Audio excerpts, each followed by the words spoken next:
First video എല്ലാവരും കണ്ടു വിശ്വസിക്കുന്നു. കണ്ടിട്ടില്ലാത്തവര് ഞാനത് വീഡിയോ ഡിസ്ക്രിപ്ഷൻ ബോക്സിൽ കൊടുത്തിട്ടുണ്ട്, എല്ലാവരും അത് കാണുക.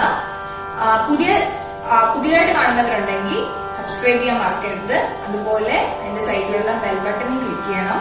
എന്റെ വീഡിയോ നിങ്ങൾക്ക് ഞാൻ അപ്ലോഡ് ചെയ്യുമ്പോൾ തന്നെ നിങ്ങൾക്ക് നോട്ടിഫിക്കേഷനായി കിട്ടുന്നതാണ്. ഭരതനാട്യത്തെ കുറിച്ചാണ് പറഞ്ഞുകൊണ്ടിരുന്നത്. ഭരതനാട്യം എന്ന് പറഞ്ഞു കഴിഞ്ഞാൽ രാഗം, താളം, ഭാവം ഇതിന്റെ കോമ്പിനേഷനാണ്, അതായത് കൂടിച്ചേരുന്നതാണ് ഭരതനാട്യം എന്ന് പറയുന്നത്. ഭരതമുനിയെ കണ്ടുപിടിച്ചത് കൊണ്ട് തന്നെ ഇതിന് ഭരതനാട്യം എന്ന് പേര് വന്നു. ഭരതനാട്യത്തിനെ കുറിച്ച് ഒരുപാട് തിയറീസ് ഉണ്ട്. അപ്പോ കുറച്ചായിട്ട് വരും ക്ലാസ്സുകളിൽ ഞാൻ പറഞ്ഞു തരാം. പിന്നെ എല്ലാവരും ഇപ്പം ചിന്തിക്കുന്നുണ്ടാവും ഞാൻ എന്തുകൊണ്ടാണ് ഇങ്ങനെ ഇരിക്കുന്നത് എന്നുള്ളത്. അതായത് ഞാനിന്ന് മുദ്രകളെ കുറിച്ചാണ് പറയാൻ പോകുന്നത്. മുദ്രകൾ എന്ന് പറഞ്ഞാൽ നമ്മൾ ഇരുന്ന ഒരു കോഴ്സിലാണ് മുദ്രകൾ പറയുന്നത്, അതുകൊണ്ടാണ് ഞാൻ ഇന്ന് ഇരിക്കുന്നത്. അപ്പോ നമുക്ക് മുദ്രകൾ സ്റ്റാർട്ട് ചെയ്യാം. മുദ്രകൾ പറയുമ്പോൾ പ്രത്യേകം ശ്രദ്ധിക്കേണ്ടതെന്ന് പറഞ്ഞു കഴിഞ്ഞാൽ നമ്മുടെ വലത്തെ കൈയാണ് നമ്മൾ യൂസ് ചെയ്യുന്നത് മുദ്ര പറയാനായിട്ട്. രണ്ട് കൈയിലും മുദ്രകൾ പറയുന്നതുണ്ട്. നമ്മൾ ആദ്യത്തെ കുറെ മുദ്രകൾ ഒരു കൈയിൽ മാത്രമാണ് നമ്മൾ പറയുന്നത്. അപ്പൊ കൈ വെക്കേണ്ടതെന്ന് പറഞ്ഞു കഴിഞ്ഞാൽ ഒരു എൽ ഷേപ്പില് വേണം കൈ വെക്കാൻ എന്ന് പറയുന്നത്. വിരലുകൾ അകന്നു പോകാൻ പാടില്ല, എല്ലാം ചേർന്ന് തന്നെ ഇരിക്കണം. കാരണം ഇല്ലെങ്കിൽ അതിന്റെ ഭംഗി നഷ്ടപ്പെടും. ഇപ്പൊ ഇങ്ങനെ പിടിക്കാനുള്ള ഒരു മുദ്ര നമ്മൾ ഇങ്ങനെ പിടിക്കുകയാണെങ്കിൽ എങ്ങനെ ഇരിക്കും? അതായത് നമ്മള് ഡാൻസ് എന്ന് പറഞ്ഞാൽ അല്ലെങ്കിൽ ഏതൊരു കലാരൂപമായാലും അതിന്റെ ഭംഗിക്കാണ് മുൻഗണന കൊടുക്കുന്നത്. അപ്പൊ മുദ്രകളൊക്കെ പിടിക്കുമ്പോൾ വിരലുകളെല്ലാം നല്ല ചേർന്നിരിക്കണം, എന്നാൽ മാത്രമേ അതിനൊരു ഭംഗി ഉണ്ടാവുകയുള്ളൂ. അപ്പൊ മുദ്രകൾ സ്റ്റാർട്ട് ചെയ്യാം. പതാക, ത്രിപതാക, അർദ്ധപതാക, കർത്തരി മുഖം, മയൂരം, അർദ്ധചന്ദ്രൻ, അരാളം, ശുഭദൂതം. ഇത്രയും മുദ്രകളാണ് ആദ്യം നമ്മൾ പഠിക്കാൻ പോകുന്നത്. അപ്പൊ ഓരോ മുദ്രകളായിട്ട് നമുക്ക് നോക്കാം.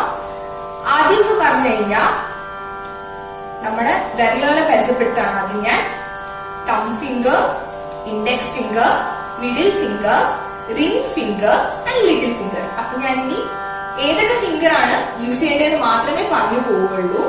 അപ്പോ ഫസ്റ്റ് കൈ പിടിക്കുക. കൈ പിടിച്ചിട്ട് നമ്മുടെ തം ഫിംഗർ ബെൻഡ് ചെയ്യുക. ഇതിനെയാണ് പതാക എന്ന് പറയുന്നത്. പതാക എന്ന് പറയുന്നത് ഫ്ലാഗ് എന്നാണ് അർത്ഥം, കൊടി. രണ്ടാമത്തെ മുദ്ര തം ഫിംഗർ ബെൻഡ് ചെയ്യുക, റിംഗ് ഫിംഗർ ബെൻഡ് ചെയ്യുക.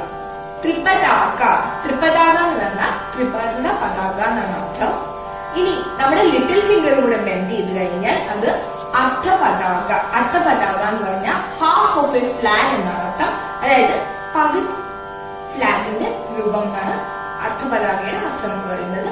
അടുത്തത് കർത്തരി മുഖം. കർത്തരി മുഖത്തിന് നമ്മുടെ റിംഗ് ഫിംഗറിനെയും നമ്മുടെ ലിറ്റിൽ ഫിംഗറിനെയും തം ഫിംഗർ കൊണ്ട് ക്ലോസ് ചെയ്യുക. കൂടാതെ നമ്മുടെ ഇൻഡെക്സ് ഫിംഗറിനെയും മിഡിൽ ഫിംഗറിനെയും ക്ലോസ് ചെയ്യുക. അതായത് സിസേഴ്സ് എന്നാണ് കർത്തരി മുഖത്തിന്റെ അർത്ഥം. അടുത്തത് മയൂരം. മയൂരം എന്ന് പറഞ്ഞാൽ പീകോക്ക് എന്നാണ് അർത്ഥം. മയൂരത്തിന് നമ്മുടെ റിംഗ് ഫിംഗറും നമ്മുടെ തം ഫിംഗറും കൂടെ ക്ലോസ് ചെയ്ത് പിടിക്കുക. ഇതാണ് മയൂരം. ഇപ്പൊ ഡാൻസ് എന്ന് പറഞ്ഞു കഴിഞ്ഞാൽ നമ്മുടെ ഓരോ ഇപ്പൊ വികാരത്തിനെ ആയാലും ഭാവങ്ങളെ ആയാലും ഓരോ ഇപ്പൊ മയില്, തത്ത, അങ്ങനെ ഓരോ ജീവികളെ ആയാലും എന്തിനെ ആയാലും നമ്മള് മുദ്രകൾ കൊണ്ടാണ് സൂചിപ്പിക്കുന്നത്. അപ്പൊ മുദ്രകൾ എന്ന് പറഞ്ഞാൽ അറിഞ്ഞിരിക്കേണ്ടത് വളരെ അത്യാവശ്യമാണ്. എല്ലാരും അത് പഠിക്കുകയും വേണം. അപ്പൊ നമ്മളിപ്പോ പറഞ്ഞത് എന്താ? മയൂരമാണ് പറഞ്ഞത്. മയൂരം എന്ന് പറഞ്ഞാൽ എന്താ പറഞ്ഞേ? പീകോക്ക്. അടുത്തത് അർദ്ധചന്ദ്രൻ. അർദ്ധചന്ദ്രത്തിന് തം ഫിംഗർ റൈസ് ചെയ്ത് ബാക്കി എല്ലാ ഫിംഗേഴ്സും സൈഡിലേക്ക് പോകും. അർദ്ധചന്ദ്രൻ എന്ന് പറഞ്ഞാൽ ഹാഫ് ഓഫ് എ മൂൺ എന്നാണ് അർത്ഥം. അതായത് അർദ്ധചന്ദ്രൻ തന്നെയാണ് അർത്ഥം, പകുതി ചന്ദ്രൻ. അതെന്നാണല്ലോ അർദ്ധചന്ദ്രൻ എന്ന് പറഞ്ഞാൽ അർദ്ധചന്ദ്രൻ. അടുത്തത് അരാള. അരാള എന്ന് പറയുമ്പോ നമ്മുടെ തമ്പും നമ്മുടെ ഇൻഡെക്സ് ഫിംഗറും കൂടെ ചേർന്നത്, അതാണ് അരാള എന്ന് പറയുന്നത്. അരാള എന്ന് പറഞ്ഞാൽ ബെൻഡ് ചെയ്യാന്നാണ് അരാളത്തിന്റെ അർത്ഥം. അടുത്തത് ശുഭതുണ്ടം. ശുഭതുണ്ടം എന്ന് പറഞ്ഞാൽ നമ്മുടെ തം ഫിംഗർ ബെൻഡ് ചെയ്യുക, ഇൻഡെക്സ് ഫിംഗർ ബെൻഡ് ചെയ്യുക, റിംഗ് ഫിംഗർ. അപ്പൊ ഇത്രയും മുദ്രകളാണ് നമ്മൾ ഇന്ന് പഠിക്കുന്നത്. കാരണം എല്ലാ മുദ്രകളും നമുക്ക് ഒരുമിച്ച് പഠിക്കാൻ പറ്റില്ല. അപ്പൊ എല്ലാരും ഒന്നും കൂടെ എന്റെ കൂടെ ഒന്ന് പറഞ്ഞു നോക്കുക. ഞാൻ നിങ്ങൾക്ക് വേണ്ടി ഒന്നും കൂടെ പറയുന്നതാണ്. പതാക, ത്രിപതാക, അർദ്ധപതാക, കർത്തരി മുഖം, മയൂരം, അർദ്ധചന്ദ്രൻ, അരാളം, ശുഭദൂതം. എല്ലാവർക്കും മനസ്സിലായെന്ന് വിചാരിക്കുന്നു. അടുത്ത വീഡിയോയിൽ കാണുന്നവരെ എല്ലാവർക്കും ശുഭദിനം നേരുന്നു. ബൈ.